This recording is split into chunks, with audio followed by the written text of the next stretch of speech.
kembali lagi di Job Seeker, channelnya para pencari kerja. Persatuan Guru Republik Indonesia atau PGRI kembali menyoroti kebijakan pemerintah dalam rekrutmen P3K tahun 2021.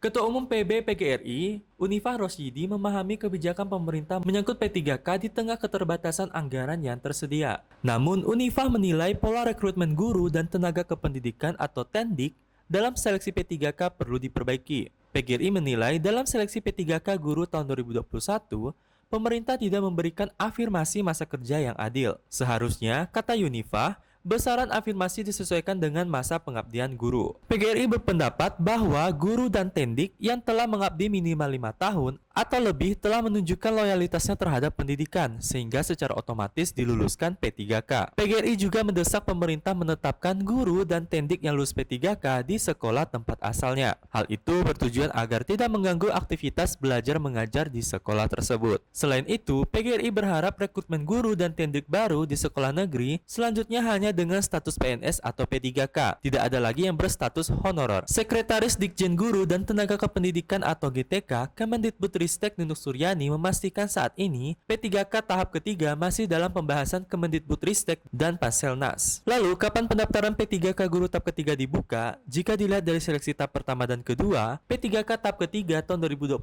bisa dibuka pada akhir Februari atau setelah evaluasi tahap kedua selesai. Untuk memastikan sekolah induk tidak menjadi prioritas dalam pelaksanaan seleksi kompetensi ketiga ini. Sebelumnya, muncul kabar tidak benar mengenai adanya prioritas bagi sekolah induk. Perlu diingat, jika tahap ketiga ini hanya bisa diikuti oleh peserta yang tidak lulus seleksi kompetensi 1 dan kedua. Oleh karena itu, jika yang dipilih mata pelajaran dan jenjang yang sama, maka nilai pada ujian tahap pertama dan kedua yang sudah melebihi ambang batas masih bisa digunakan. Permenpan RB nomor 28 tahun 2021 tentang pengadaan pegawai pemerintah dengan perjanjian kerja untuk jabatan fungsional guru pada instansi daerah tahun 2021 menyebutkan, pelamar dapat memilih kebutuhan P3K di seluruh sekolah wilayah Indonesia yang belum dipenuhi oleh seleksi kompetensi 1 dan kedua sesuai sertifikat pendidik atau kualifikasi pendidik pelamar. Lalu untuk kriterianya sebagai berikut. Yang pertama, guru non-ASN yang mengajar di satuan pendidikan yang diselenggarakan oleh instansi daerah dan terdaftar sebagai guru di dapodik yang tidak lulus seleksi kompetensi kedua. Yang kedua, tenaga honorer X kategori kedua sesuai database tenaga honorer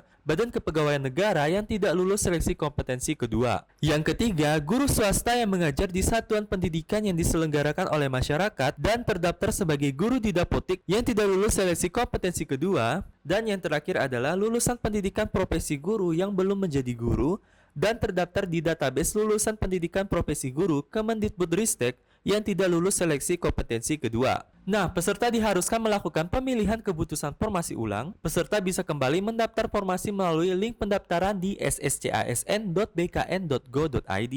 Jenis seleksi kompetensi ketiga masih sama dengan seleksi kompetensi sebelumnya. 3 seleksi yang harus diikuti peserta diantaranya seleksi kompetensi teknis, seleksi kompetensi manajerial dan sosial kultural, dan seleksi wawancara. Untuk informasi P3K tahap ketiga tahun 2022 untuk guru selengkapnya bisa dicek di situs resmi yaitu https://gurup3k.kemendikbud.go.id. Nah, itu dia Sobat Job Seeker, kabar terbaru dari P3K tahap ketiga tahun 2022.